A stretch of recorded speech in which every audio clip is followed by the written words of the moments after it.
Hello my dear friends, कैसे हैं आप सभी। आई होप आप सभी बहुत अच्छे होंगे। Friends, Manish GS academy YouTube channel पर आप सभी का स्वागत है। देखिए फ्रेंड्स, जो बच्चे यूपी पुलिस कांस्टेबल और यूपी असिस्टेंट ऑपरेटर की वैकेंसी के लिए तैयारी कर रहे हैं, आप सभी के लिए ये क्लास एक रामबाण क्लास साबित होगी, क्योंकि इस क्लास में उत्तर प्रदेश की प्रमुख योजनाओं से संबंधित क्वेश्चंस कवर करूंगा। और ध्यान रहे, योजनाओं से संबंधित क्वेश्चंस आपके एग्जाम में डायरेक्टली पूछे जाते हैं। ठीक है, तो जो बच्चे यूपी पुलिस की तैयारी कर रहे हैं, आप सभी के सभी छात्र सबसे पहले व्हाट्सएप ग्रुप ज्वाइन कर लीजिएगा और साथ ही साथ टेलीग्राम ग्रुप ज्वाइन कर लीजिएगा। टेलीग्राम का लिंक आपको डिस्क्रिप्शन में मिल जाएगा, जिसमें आपको कंप्लीट पीडीएफ आपको निःशुल्क मिलेगा। ठीक है, और व्हाट्सएप के लिए दिए गए नंबर पर आपको मैसेज छोड़ देना है। आपको एक दिन के अंदर रिप्लाई मिल जाएगा, आराम से लिंक ऐड हो जाएगा। ठीक है ना, तो सभी के सभी छात्र व्हाट्सएप और टेलीग्राम ग्रुप ज्वाइन कर लीजिएगा। देखिए व्हाट्सएप पे आपका गर्ल्स ग्रुप अलग होगा, ये बॉयज़ ग्रुप आप लोगों का अलग होगा, तो इसमें किसी भी प्रकार की कोई प्रॉब्लम आप लोगों को देखने को नहीं मिलेगी। ठीक है, चलिए फिर स्टार्ट करते हैं आज की एक शानदार सी क्लास। देखिए सबसे पहला क्वेश्चन आप सभी की स्क्रीन पे लगा हुआ है। बहुत सिंपल क्वेश्चंस होंगे और एग्जाम में इसी टाइप के क्वेश्चंस आपसे पूछे जाते हैं। ठीक है ना, तो अच्छे से आप लोग इनको कवर कर लीजिएगा, लिख लीजिएगा, किसी भी आप लोग पेज पे अच्छे से अपना जो है नोट इसको कर लीजिएगा। ठीक है ना, देखिए समेकित बाल विकास परियोजना शामिल है, तो क्वेश्चन नंबर 1 आप सभी की स्क्रीन पर। तो ये देखिए आपका अनुपूरक पोषण आहार पर संबंधित है, बिल्कुल है।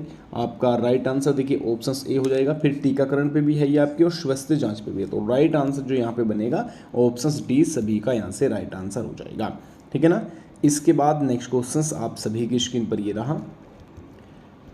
देखिए स्वावलंबन योजना निम्नलिखित में से किस उद्देश्य की पूर्ति करती है। और ये क्वेश्चंस आपका देखिए यूपी आरओ एआरओ 2006 का एग्जाम हुआ, उसमें पूछा गया है। उसके बाद यूपी ट्रिपल एससी 2014 के एग्जाम में पूछा गया और 16 के एग्जाम में पूछा गया था। ठीक है ना, तो इसमें क्वेश्चन नंबर 2 आप सभी की स्क्रीन पर है। तो जहाँ तक देखिए इसमें राइट आंसर महिलाओं को प्रशिक्षण एवं कौशल प्रदान करना आपका राइट आंसर हो जाएगा। ऑप्शन डी सभी का बिल्कुल राइट आंसर होगा। ठीक है ना, तो देखिए क्वेश्चंस आपको हार्ड लगे तो परेशान मत होना, क्योंकि एग्जाम में आपके सेम इसी पर आधारित क्वेश्चंस मिलेंगे। ठीक है भैया, चलिए स्वाधार योजना इनमें से क्या है। यूपीपीसीएस 2013 के एग्जाम में रिपीटेड क्वेश्चंस होगा। तो देखिए स्वाधार योजना के बारे में पूछा हुआ है, क्वेश्चन नंबर 3 आप सभी की स्क्रीन पर। तो सभी बच्चे ध्यान रखेंगे कि आप लोग इन योजनाओं से संबंधित A to Z क्वेश्चंस को कवर कर लीजिएगा, क्योंकि यहाँ से क्वेश्चंस आपकी स्क्रीन पर मिलेंगे। ठीक है ना, तो स्वाधार योजना क्या है, एक प्रकार की आपसे क्वेश्चंस में पूछा हुआ है। तो क्वेश्चंस नंबर 3 जो आप सभी की स्क्रीन पर है, इसमें राइट आंसर हो जाएगा ऑप्शंस आपका सी। ठीक है ना, कठिन परिस्थितियों में महिलाओं के लिए योजना है। ठीक है ना, और स्टार्ट ये हुई थी 2001-2002 में। ये ऐसी योजनाएं हैं छात्र जो आपके एग्जाम में, ठीक है ना, 2000 के बाद स्टार्ट हुई है, सन 2000 में हुई है, 2004 में, 5 में, 6 में, 8 में, लेकिन एग्जाम में आज तक भी इसको पूछा जाता है। तो ये इसी टाइप की बिल्कुल क्वेश्चंस है। ठीक है ना, चलिए इसके बाद देखिए उत्तर प्रदेश मंत्रिमंडल द्वारा मुख्यमंत्री सामूहिक योजना को स्वीकृति कब दी गई थी। तो क्वेश्चंस आपकी स्क्रीन पर वेरी इंपॉर्टेंट रहेगा, इसमें आप लोगों को सही आंसर देखिए। सामूहिक विवाह जो योजना स्टार्ट हुई थी बेटा, ये 3 अक्टूबर 2017 को, ठीक है ना, 3 अक्टूबर 2017। तो सही आंसर आपका यहाँ पे हो जाएगा ऑप्शंस आपका डी। ठीक है ना, कौन सा हो जाएगा, ऑप्शंस डी सभी का यहाँ पे राइट आंसर हो जाएगा। इसका निर्णय लिया गया था। ठीक है ना, और इसमें कहा गया था कि जो बीपीएल व्यक्ति है उनकी पुत्रियों की शादी के लिए होगा। कैसे, जो बीपीएल व्यक्ति हैं, बीपीएल, तो उनके जो पुत्रियों की शादी होगी उसमें ये कार्य किया जाएगा। ठीक है ना, तो इस चीज़ को ध्यान रखिएगा। ठीक है, चलिए इसके बाद देख लेते हैं नेक्स्ट क्वेश्चंस की ओर। बहुत इंपॉर्टेंट क्वेश्चंस हैं, नोट कर लीजिएगा। मैं फिर से बोल रहा हूँ, एग्जाम में रिपीटेड मिलेंगे। ठीक है ना, मैंने पहले भी वीडियो अपलोड किया था जब जेल वार्डर का एग्जाम हुआ था, और वे भी क्वेश्चंस डायरेक्टली देखने को मिले थे। ठीक है ना, दिव्यांग भरण पोषण योजना के तहत लाभार्थी को प्रतिमाह पेंशन दिया जाता है। तो इसमें कौन सा आप लोगों को राइट आंसर, दिव्यांग भरण पोषण के तहत पूछा हुआ है। बहुत अच्छा क्वेश्चन आपके लिए बनेगा। क्वेश्चन नंबर 6 आप सभी की स्क्रीन पर। तो देखिए राइट आंसर यहाँ पर हो जाएगा आपका 500 रुपये प्रति माह दिया जाता है। कितना, जैसे कि अब देखिए यहाँ पे राइट आंसर हो जाएगा ऑप्शन। और कौन कौन व्यक्ति इसमें आएंगे, दिव्यांग जो भरण पोषण में आएंगे, दृष्टि बाधित आ जाएंगे, मूक बाधित व्यक्ति आ जाएंगे, शरीर से संबंधित अगर किसी प्रकार की प्रॉब्लम है तो वे व्यक्ति इसमें आते हैं। तो ऑप्शन आपका यहाँ पे 20 सभी का राइट आंसर हो जाएगा। दृष्टि बाधित बिल्कुल आ जाएगा। ठीक है ना, चलिए, दृष्टि बाधित को पुस्तक उपलब्ध कराने हेतु ब्रेल लिपि प्रेस कहाँ पर स्थापित की गई है। अब देखिए आपसे एग्जाम में भी पूछ लेगा कि दृष्टि बाधित लोगों के लिए कौन सी लिपि जो है प्रयोग की जाती है, तो इसमें ध्यान रखिएगा आपकी ब्रेल लिपि, ठीक है ना, ये आपके लिए इंपॉर्टेंट होगा एक पॉइंट तो कि ब्रेल लिपि। अब ये देखिए कहाँ कहाँ पे लगी हुई है ये आपसे पूछा हुआ है, तो लखनऊ आप सभी का इसमें राइट आंसर हो जाएगा कि ऑप्शंस आपका सी सभी का राइट आंसर, ठीक है ना, इसको याद रखिए। और उत्तर प्रदेश में ध्यान रहे कि 4 विभागीय दृष्टि जो विद्यालय है संचालित किए जाते हैं, कितने, 4, ठीक है ना, इसको याद रखिएगा। चलिए, दृष्टिबाधित विद्यालय को कहाँ जाता है, क्या कहा जाता है, सिंपल क्वेश्चंस आप सभी की स्क्रीन पर है, तो इसका आंसर इनमें से कौन सा होगा जल्दी से बता दीजिएगा। चलिए, स्पर्श बता रहे हैं क्वेश्चन 8 का डी, कौन कौन बच्चे कर रहे हैं स्पर्श। देखिए, राज्य में 5 राजकीय दृष्टि विद्यालय है, कितने हैं, 5, एक तो ये पॉइंट याद रखिएगा। साथ ही साथ बेटा क्या कहा जाता है, तो स्पर्श विद्यालय इनको कहा जाता है, ठीक है ना। और ये कहाँ कहाँ पे है अगर आपसे पूछेगा तो ध्यान रखिएगा, एक तो मेरठ के अंदर है भैया, कहाँ पर है, एक तो मेरठ के अंदर हो जाएगा, ठीक है ना, एक आपका लखनऊ के अंदर हो जाएगा, लखनऊ, ठीक है ना, एक आपका गोरखपुर हो जाएगा कि भैया गोरखपुर में भी है, ठीक है ना, एक बांदा में हो जाएगा और एक हो जाएगा आपका सहारनपुर के अंदर, कहाँ पे हो जाएगा, एक आपका सहारनपुर के अंदर हो जाएगा, ठीक है ना। तो ये याद रखिएगा, बहुत ही इंपॉर्टेंट क्वेश्चंस आपके लिए रहेगा, ठीक है। चलिए, इसके बाद नेक्स्ट क्वेश्चंस आपके स्क्रीन पर ये रहा, वर्ष 2009 में दिव्यांग विश्वविद्यालय के रूप में स्थापित डॉक्टर शकुंतला मिश्रा राष्ट्रीय पुनर्वास विश्वविद्यालय में शामिल, हाँ, विश्वविद्यालय में निम्न में से कहाँ है बेटा, ये पूछा हुआ है क्वेश्चंस 9 आप सभी की स्क्रीन पर, तो ऑप्शंस बी लखनऊ, इसमें right answer doctor Shakuntala Mishra, याद रखिएगा नाम बिल्कुल अच्छे से, ठीक है ना। उत्तर प्रदेश, छोटा कर दो थोड़ा सा क्लियर दिखना चाहिए। चलिए, उत्तर प्रदेश में वर्ष 1980-81 संचालित स्वयं रोजगार योजना के अंतर्गत कितनी धनराशि का वित्त पोषण कृषि एवं गैर कृषि क्षेत्र में किया जाता है। तो क्वेश्चंस आप सभी की स्क्रीन पर 10 होगा, तो इसमें सही आंसर हो जाएगा आप लोगों का ऑप्शन सी 7 लाख रुपया, कितना, 7 लाख, इसको याद रखिएगा, बढ़िया क्वेश्चंस आपके लिए बनेगा, ठीक है ना। चलिए,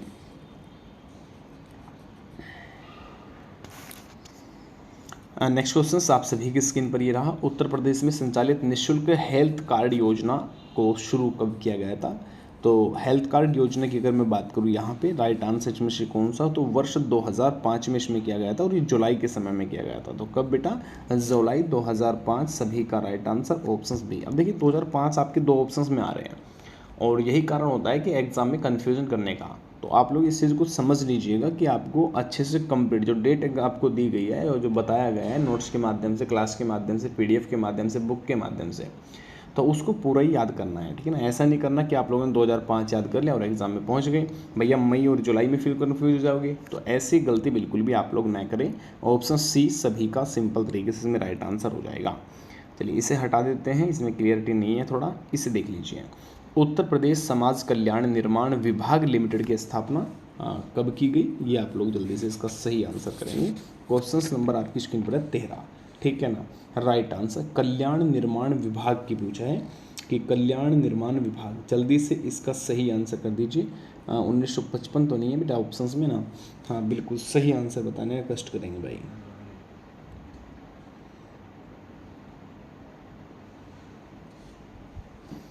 चलिए, अब देखिए इसमें राइट आंसर आ रहा है कुछ बच्चों का 25 जून बेटा, 25 जून 1976 सभी का इसमें राइट हो जाएगा। तो जो आपका ऑप्शंस बी है, कौन सा, ऑप्शंस बी जो आंसर आ रहा है बिल्कुल सही आंसर इसमें होगा, ठीक है ना। बहुत ही राइट आंसर, वेरी गुड, शानदार। तो ध्यान रखिएगा, आप सभी के लिए ये क्वेश्चंस आपके लिए इंपॉर्टेंट बनेगा, ठीक है ना। बाकी इससे जो एक्सप्लेन के लिए रहेगा मैं वो आपको बता दूंगा अलग से। काशीराम अल्पसंख्यक स्वराज रोजगार योजना शुरू की गई, कब की गई थी ये पूछा हुआ है। तो अल्पसंख्यक जो स्वराज रोजगार योजना है वो प्रारंभ कब की गई थी ये आपसे पूछा हुआ है। तो इसमें सही आंसर कौन सा होगा। चलिए, क्वेश्चंस 14 आप सभी की स्क्रीन पे हैं और ये वेरी ध्यान रहे, योजनाएं से संबंधित एग्जाम में तो क्वेश्चंस मिलेगा, इसका तो कन्फर्मली है कि एग्जाम में 100% मिलने वाला है एक क्वेश्चंस, ठीक है ना। 1 से 2 क्वेश्चंस मिलते हैं क्योंकि अलग अलग टाइप से पूछ लेता है। तो क्वेश्चंस 14 आप सभी की स्क्रीन पर, जनवरी 2009 सभी का राइट आंसर। कितने बच्चों ने इसमें जनवरी 2009 आंसर किया है। चलिए, काशीराम अल्पसंख्यक योजना 2009, हाँ वेरी गुड बेटा। बहुत ही शानदार आंसर रहेगा, इसको याद रखिएगा, ठीक है ना। चलिए नेक्स्ट क्वेश्चन आप सभी की स्क्रीन पर। कर्मचारी राज्य बीमा योजना को सर्वप्रथम शुरू किया गया था, कहाँ से किया गया था, ये पूछ रहा है। तो इसका सही आंसर कर्मचारी राज्य बीमा योजना सबसे पहले प्रारंभ कब की गई थी? तो वर्ष 1952 में इसको प्रारंभ किया गया था। कब? वर्ष 1952 में इसको प्रारंभ किया गया। अच्छा, पूछेगा कि भैया कहाँ से किया गया, तो ये सबसे पहले कानपुर से प्रारंभ किया गया था। इसमें राइट आंसर भी आपका ऑप्शन बी सभी का सही आंसर हो जाएगा, ठीक है ना।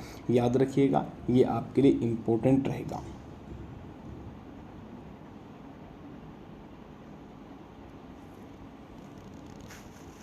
चलिए नेक्स्ट क्वेश्चंस देख लेते हैं। इंडस परियोजना संबंधित इनमें से किससे हैं, और जल्दी से इसका सही आंसर करेंगे। क्वेश्चन 16 आप सभी की जो स्क्रीन पे लगा हुआ है, इंडस परियोजना इनमें से किससे संबंधित होगा? तो सुरक्षित प्रस्ताव या फिर आपका बलश्रम, इसमें राइट आंसर कौन सा होगा देख लीजिए। और कितने कितने राज्य में इसमें कार्य चल रहा है, इसके बारे में अगर थोड़ा जानकारी एक्स्ट्रा अगर आपको दूंगा तो वो मैं पीडीएफ के माध्यम से आपको प्रोवाइड करा दूंगा। घबराने की कोई आवश्यकता नहीं है, आराम से क्लियर हो जाएगा, ठीक है ना। तो क्वेश्चन 16 आप सभी की स्क्रीन पे है। अधिकतम छात्र ऑप्शन बी बाल श्रम की तरफ गए हैं, तो ऑप्शन बी सभी का राइट आंसर हो जाएगा। कमेंट्स जरूर करिएगा सभी छात्र, और लाइक और शेयर कर दीजिएगा प्लीज़, सभी से रिक्वेस्ट रहेगा, ठीक है। चलिए, राज्य में महात्मा गांधी राष्ट्रीय ग्रामीण रोजगार योजना को पूर्ण रूप से कब लागू किया गया था? पूर्ण रूप से। अब देखिए, महात्मा गांधी राष्ट्रीय ग्रामीण योजना बहुत अच्छे से आप लोगों को ध्यान रखना है, क्योंकि ये संबंधित क्वेश्चंस एग्जाम में इसी टाइप का मिला, ज़्यादा बाहर बिल्कुल भी नहीं जाएगा, ठीक है, क्योंकि ये एक इम्पोर्टेंट पॉइंट बनेंगे क्वेश्चन 17 में। तो ध्यान रहे, आपका राइट आंसर हो जाएगा 2 फरवरी सन 2000। तो 2006 है बेटा, ठीक है ना। सन 2006 आपका राइट आंसर हो जाएगा, और 2 फरवरी डेट आपको अच्छे से याद रखिएगा, ठीक है ना। चलिए नेक्स्ट क्वेश्चन से, युवाओं को समाज से जोड़ने हेतु कौन सी योजना प्रारंभ की गई है? अब इसमें क्या किया जाए, जल्दी से आप आंसर करेंगे। बहुत ही अच्छा क्वेश्चन है, क्वेश्चन 18, और ये रिपीटेड क्वेश्चंस मैं इसको कहूँगा, क्योंकि ये यूपीएसआई तक के एग्ज़ाम में भी रिपीट हुआ है, ठीक है ना। तो जितने भी क्वेश्चंस यूपी के गवर्नमेंट एग्ज़ाम के अंदर आते हैं, उनका सभी का प्रीवियस क्वेश्चंस आप लोगों को देखना अनिवार्य है, ठीक है ना। क्योंकि अभी कुछ समय पहले एक टीईटी की एग्ज़ाम परीक्षा हुई थी, और उसमें डायरेक्टली 2016 का जो प्रीवियस पेपर था, प्रैक्टिस सेट था, वो डायरेक्टली रख दिया गया था। तो पूरा का पूरा कितना था भैया, उसमें 90% बता रहे थे स्टूडेंट्स की सर 90% तक पहुँचे हैं। अब देख लो कि स्थिति ये है कि न्यू एग्ज़ाम में क्वेश्चंस भी उनसे डिसाइड नहीं हो पा रहे कि किस किस टाइप के क्वेश्चंस दे दें। भैया ने पूरा उठाया और पूरा लगा दिया। चलिए क्वेश्चंस 18 आप सभी की स्क्रीन पर। तो option C Yuva Sangam portal योजना सभी का इसमें राइट आंसर हो जाएगा। युवा संगम पोर्टल योजना, इसको याद रखिएगा, बहुत ही अच्छा क्वेश्चन आपके लिए बनेगा और ये इंपॉर्टेंट रहेगा, ठीक है ना। चलिए नेक्स्ट क्वेश्चंस की ओर निकल जाते हैं। नेक्स्ट क्वेश्चंस आप सभी की स्क्रीन पर ये रहा, निम्नलिखित में से किस योजना के अंतर्गत भ्रूण हत्या रोक लगाने का प्रावधान है? चलिए क्लियर है सभी का, बताइए। क्वेश्चन 19 आप सभी की स्क्रीन पर है, भ्रूण हत्या पर रोक लगाने का प्रावधान के बारे में पूछा हुआ है। अच्छा, युवा संगम जो योजना स्टार्ट हुई थी बेटा, ये दिसंबर 2017 में हुई थी, ठीक है ना। योगी आदित्यनाथ के द्वारा ये किया गया था, ठीक है ना, ये भी याद रखिएगा थोड़ा सा। तो सही आंसर इसमें से कौन सा होगा? चलिए वेरी गुड। क्वेश्चन 19 आपकी स्क्रीन पर, तो मुखबिर जो योजना है इसमें आप लोगों का राइट आंसर हो जाएगा कौन सा। और ये मुखबिर योजना जो प्रारंभ हुई ये कब हुई थी? तो ये भी आपकी 2017 के अंडर हुआ था बेटा। कब हुआ था? 2017 के अंडर की गई थी, इसको भी याद रखिएगा। इसके बाद नेक्स्ट क्वेश्चन आप सभी की स्क्रीन पर ये रहा, थोड़ा मैं छोटा कर देता हूँ जिससे क्लियर आपको दिखाई दे। उत्तर प्रदेश में मातृत्व एवं शिशु मृत्यु दर को कम करने से संबंधित कौन सी योजना संचालित है? तो 20 क्वेश्चंस जो आपकी स्क्रीन पर होगा, इसमें राइट आंसर कौन सा होगा ये आपको बताना है। क्वेश्चंस 20, तो ध्यान रखिए, कंगारू मदर केयर योजना कौन कौन कर रही है? ऑप्शंस ए जितने बच्चों ने किया है और पढ़ा हुआ है अगर यहाँ तक, कंगारू मदर केयर योजना 2017 में प्रारंभ की गई थी, ठीक है ना, ये महिलाओं के लिए। तो ऑप्शंस यहाँ पे आपका ए सभी का। ऐसे भी पूछ सकता है आपसे डायरेक्टली एग्जाम में कि कंगारू मदर केयर योजना का प्रारंभ कब किया गया, तो 2017 में किया गया था। कभी करंट टाइम का 2022-21 ऑप्शंस में और लगा के आ जाओ बेटा। ये योजनाएं 2001 तक की हमें कवर करनी पड़ती है, ठीक है ना, क्योंकि ये ऐसे क्वेश्चन नहीं कि करंट में पूछे जाएंगे, ये आने वाले जो ऐसे एग्ज़ाम रहेंगे कि आने वाले आपको 2024 हो 25 हो वहाँ तक भी आप